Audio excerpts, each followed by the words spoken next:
As more and more begin to know, the status quo has got to go. They're bound to say yes to a man named Dr. No, a man who makes the establishment panic. Grassroots are growing way too wild, too organic.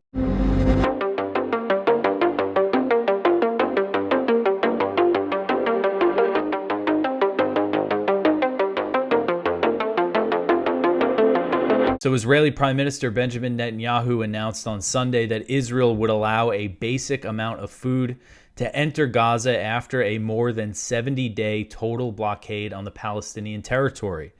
So listen to the way Netanyahu frames this here. He said, his office said in a statement, quote, "On the recommendation of the IDF and out of operational need to enable the expansion of the intense fighting to defeat Hamas, Israel will introduce a basic amount of food to the population in order to ensure that a famine crisis does not develop in the Gaza Strip," end quote. Netanyahu said that a famine would jeopardize Israel's new military campaign in Gaza, dubbed Gideon's Chariots, which was launched in recent days as the Israeli military has significantly stepped up strikes on Gaza and expanded ground operations, killing hundreds of Palestinians. So we've seen very heavy casualties over the past few days in Gaza.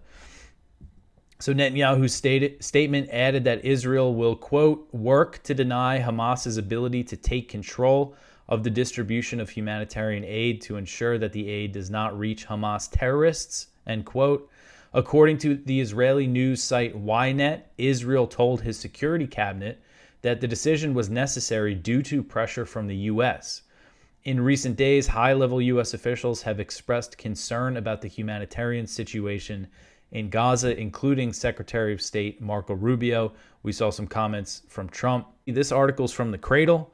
So U.S. President Donald Trump denied that he has grown frustrated with Israeli Prime Minister Benjamin Netanyahu, describing the wanted war criminal as someone who has a tough situation. Asked during a televised interview with Fox News if he was frustrated by the Israeli premier, Trump said, quote, "No, look, he's got a tough situation. You have to remember there was October 7th that everyone forgets. It was one of the most violent days in the history of the world. Not the Middle East, the world, when you look at the tapes. Bibi, he's an angry man, and he should be because of October 7th, and he's been hurt badly by that. But in another way, he's been sort of helped because I think he's fought hard and bravely," end quote. Trump made his comments as the Israeli military expanded its invasion of northern Gaza, killing hundreds of starving Palestinians. So this is, comes after all these reports of friction between Trump and Netanyahu, and Trump is denying that. All right, so the next one here, Witkoff says the U.S. cannot allow Iranian enrichment. So U.S. envoy Steve Witkoff said in an interview that aired on Sunday that the U.S. cannot allow Iran to maintain a civilian nuclear enrichment program, calling the issue a red line for the Trump administration. He said, quote, "We have one very, very clear red line, and that is enrichment. We cannot allow even 1% of an enrichment capability," end quote. So Iranian officials have made clear that they are ready to reduce uranium enrichment levels, but the idea of eliminating its enrichment program altogether is a non-starter, and the U.S.'s insistence on that demand makes a deal unlikely. And Witkoff said that the U.S. has delivered a proposal to Iran, and he's saying that he thinks that proposal addresses this without disrespecting the Iranians. And he insisted that the U.S. is seeking a deal that does not include enrichment. So in response to Witkoff's comments, Iranian Foreign Minister Abbas Araghchi vowed that Iran's nuclear enrichment program would continue. He said, quote, "If the U.S. is interested in ensuring that Iran will not have nuclear weapons, a deal is within reach, and we are ready for a serious conversation to achieve a solution that will forever ensure that outcome. Enrichment in Iran, however, will continue with or without a deal," end quote. So President Trump has announced that he would be holding a call with Russian President Vladimir Putin on Monday, followed by a call with Ukrainian President Volodymyr Zelensky. So Trump wrote this on Truth Social. He said, quote, "The subjects of the call will be stopping the bloodbath that is killing on average more than 5,000 Russian and Ukrainian soldiers a week, and trade. Hopefully it will be a productive day. A ceasefire will take place, and this very violent war, a war that should have never happened, will end. God bless us all, end quote. So he said this again on Saturday, which was a day after Russia and Ukraine held direct talks for the first time, for the first time in 3 years. So it's pretty significant that happened. And they agreed to a big prisoner swap, to swap 1,000 prisoners of war from each side.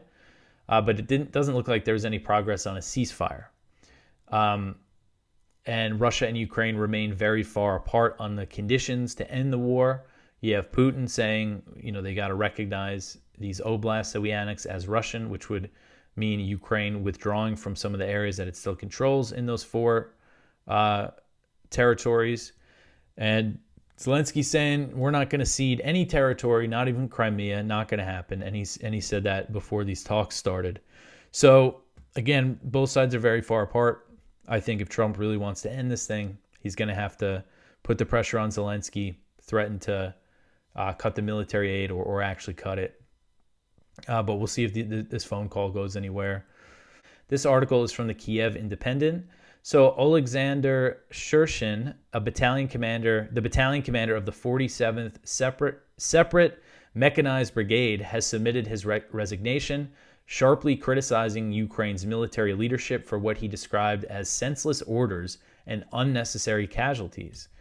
So he wrote in a Facebook post, quote, "I have never received more stupid objectives than in the current direction.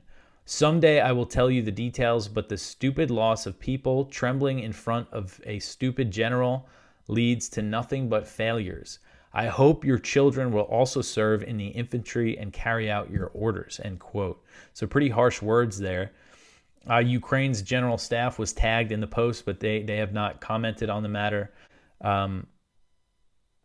And he also said that the military command was focusing on punishments rather than results. He said, quote, "All they are capable of is reprimands, investigations, imposition of penalties. Everyone is going to hell. Political games and assessment of the real state of affairs do not correspond to either reality or possibilities. They played games," end quote.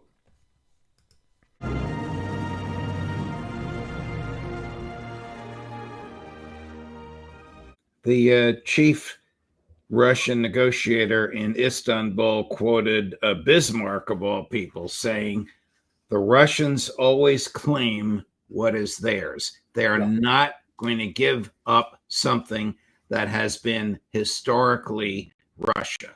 Do you think Rubio and Witkoff, and I'm going to ask you about the two of them in a minute, their relationship, do you think they understand that? No. And here's the problem. They are conceiving of this war between Russia and Ukraine, as is Donald Trump, as if it's like 2 kids that don't like each other. That, Russia hates Ukraine and Ukraine hates Russia, and we just got to get them apart.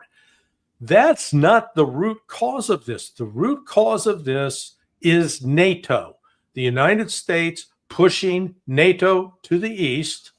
And Donald Trump was just as much a part of that as Barack Obama and George W. Bush and Bill Clinton. They've all had a hand in it, as has Biden. So NATO is the issue, the fundamental issue for Russia. Ukraine's just a pawn. Ukraine has been simply a tool used by the West, one, to hopefully attack and destroy Russia. Well, that plan's gone up in smoke. And then to compel Russia to acquiesce to the West, to become dependent on the West, to become basically a vassal, in much the same way that Europe is now a vassal of the United States. Is Rubio trying to marginalize Witkoff? Is Rubio at the present time just Secretary of State in name only?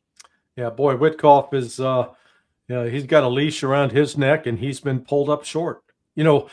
When after the first round of talks with Iran, which was 4 or 5 weeks ago, Witkoff came out suggesting, we could live with a limited enrichment that would allow Iran to enrich at a 3.6%, which is peaceful use.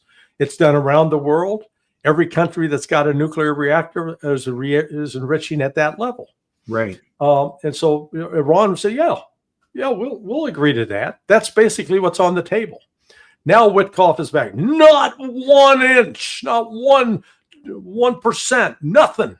It's all or nothing. And, he's doing that as, I think you discussed earlier today with Alistair, because of the enormous pressure from the APAC purchased U.S. Congress within both the Senate and the House side. So, Trump's trying to, please them, but in the process, he's destroying any prospect whatsoever for a deal with Iran. And he's, painting himself again into a corner that he's going to go the way of George H.W. Bush, who promised read my lips, no new taxes. Well, Trump was, read my lips, and we're not going to get involved with endless wars overseas. And next thing you know, probably before the summer's out, he's going to be behind an attack on Iran that's going to blow up in his face. Do you agree with Alistair that the United States is in no good military position to aid the Israelis in attacking Iran? Yeah, well, we can aid them. The point is we're going to suffer significant damage. We're going to lose aircraft that are going to get shot down. But then in retaliation, Iran will hit U.S. military bases, particularly Al Udeid, which is a massive base in Qatar. I was there back in 2006. And, it's only basically a 5-minute missile launch from Iran to get there with one of their hypersonic missiles. It's quite close. So, the United States is extremely vulnerable. We could not defeat the Houthis. Let's be clear about that. Right.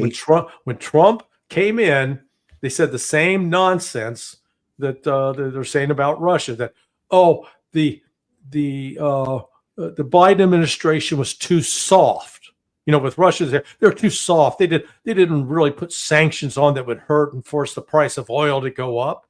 And now they're saying with the Houthis, they're too soft. They just didn't bomb them enough. And then lo and behold, we had 7 weeks of bombing, and we lost $1 billion worth of aircraft and drones, and did not stop the Houthis from hitting Israel with missiles. And we didn't stop the Houthis from interfering with Israeli ships in the Red Sea. And what did we do? We retreated. We can paint it any way you want. We spent $1 billion. You did the calculation. What did we get for the $1 billion? Embarrassment and exposure to the world that our Navy is limited in its power. So we think, we want to drop these the bunker busting bombs on the underground facilities that where Iran has moved some of its sensitive nuclear enrichment programs. Well, to do that, you got to put an aircraft over Iranian territory. And I guarantee you, B-2, B-52, whatever they decide to fly over there, one or two of them are going to get shot down. And then all of a sudden, if they shot down and the pilots survive, now you got the embarrassment of Iran holding U.S. pilots as prisoners of war. Let's go to the other side of the world. What will the United States military do if the Chinese blockade Taiwan? Well, the United States would send ships, and a lot of those ships would be in jeopardy of being blown out of the water with Chinese hypersonic missiles. But China is not going to do that. This I call it the mythology of China being this aggressive military power. It hasn't been that in its history. We've got 5,000 years roughly of history on that front. It's a concoction that the West uses to justify expanding defense spending that benefits who?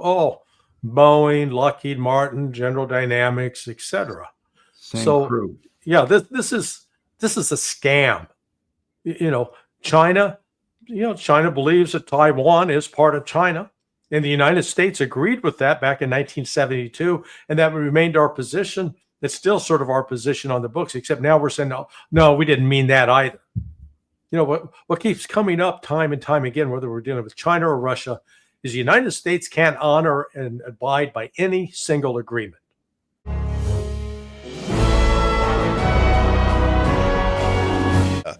And what's happening is two things. Now, first of all, they've been starved since March. virtually no food has gotten in since March. We've seen pictures of people, or I've seen pictures of starving kids, dead babies who starved to death, etc. So when you've starved people for that many months, and then you offer the aid, so some limited amount of aid's coming in. It's coming in according to a very weird scheme, whereby I think there are maybe 4 or 5 distribution centers for 2 million people. So they're each going to have to distribute 500,000 meals, which is almost impossible if you think about it. But what they're built into basically walled-in concentration camps. So if you're hungry, you got to go where the food is, and you got to get locked in.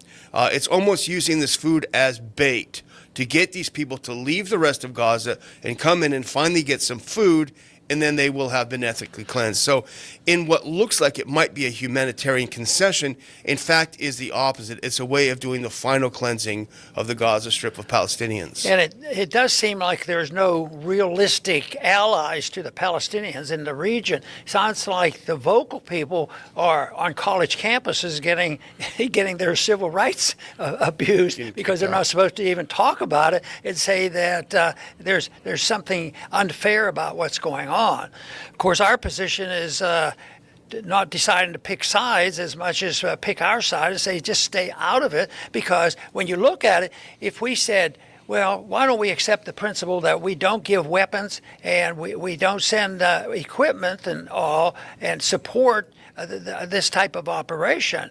I mean, just think how much money we'd save there. Yeah. I mean, we could do that without cutting food stamps. But that is it, and that's one thing that hasn't. They're not even pretending to cut that. They were right up front bragging about how they're increasing, and next year it's going to be more. You know, even on a country like the money they spent in Yemen. Remember, they said it could be $1 trillion this year, but it could be $2 trillion. Yeah. It wasn't like they were warning. It was like, you know, sounds good. Yeah. And to those who were listening, the ones that's making profits, it probably sounded good to them. U.S. Vice President J.D. Vance backtracked on a decision to visit Israel due to the new military operation being carried out in the Gaza Strip. Axios reported on 19th May, that's today, citing a senior individual. Vance considered traveling to Israel on Tuesday, but decided against it due to the expansion of Israel's military occupation in Gaza, the U.S. official said. The U.S. official continued, Vance made the decision because he didn't want his trip to suggest the Trump administration endorsed the Israeli decision to launch a massive operation at a time when the U.S. is pushing for a ceasefire and hostage deal. So that's what they say. That's what they claim. Now, Barak Ravid is the reporter from Axios who does a lot of reporting over there. I think he was in the IDF before, but anyway, so that's apparently what we're being told, and the visuals, the optics would be terrible, I think. That's why in a position, whether it's economics or foreign policy, is not very fruitful, because they endorse interventionism, you know, whether it's the economy or foreign policy. Therefore, you can go either way, and nobody wants to go to the extreme. Nobody say we're for laissez-faire, total freedom, no government, or go to the point where we endorse the most vicious dictator ever to come bring about peace. So everything is intervention, and then that invites democracy to go in and vote, and then what does that invite? That invites the special, you know, the special lobbyists, and that's who carries and are able to manipulate the news coming in there, and they do sway things. We saw that happen, how powerful they are, and I can just see when you see this stuff. Well, we would do this, but under this, you know, we're going to get pressure from this group. Instead of saying, well, the right thing to do is to mind our own business and follow the Constitution. Why should that be so hard? Well, you know, everyone's dancing around the issue. There are all these plans floating everywhere, but everyone's ignoring the elephant in the room, which is that it's actually very simple. You know, today Trump and Presidents Trump and Putin are having a phone call. Probably as we speak, they're talking. President Trump expressed his frustration that his peace plans are not being accepted by both sides. The elephant in the room is if the U.S. were just to stop doing these things, stop sending cargo planes of bombs to kill children, stop sending weapons to Ukraine to get that country flattened, stop supporting these wars. If only we stopped doing things everything would work itself out and we wouldn't have to take sides.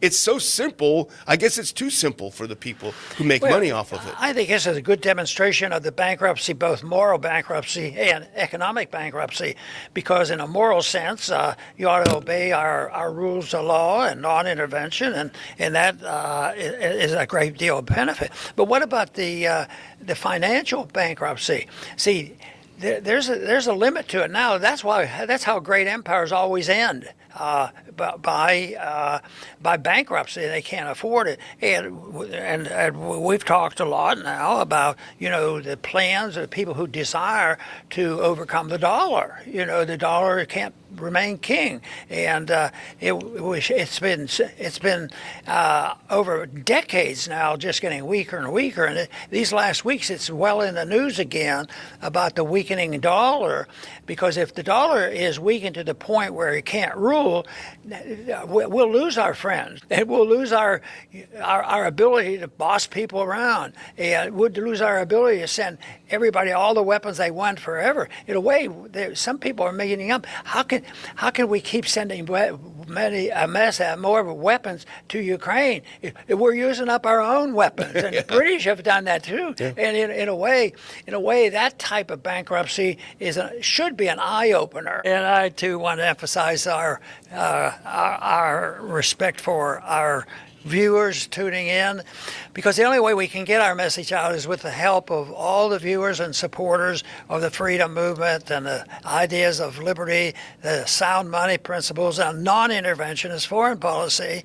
But my message over the years has come with a dire warning, and the warning has been there a long time before we've had any major problems. But they've been there, and they're not going to go away. And yet, the magnificent thing is, the answer is not complicated. It's based on a moral principle of minding our own business and not permitting and endorsing the right of government or the authority of government to do things that an individual can't do. If we can't lie, cheat, or steal, or kill, why in the world do we just roll over and let our government do that constantly? What about the whole idea of the income tax?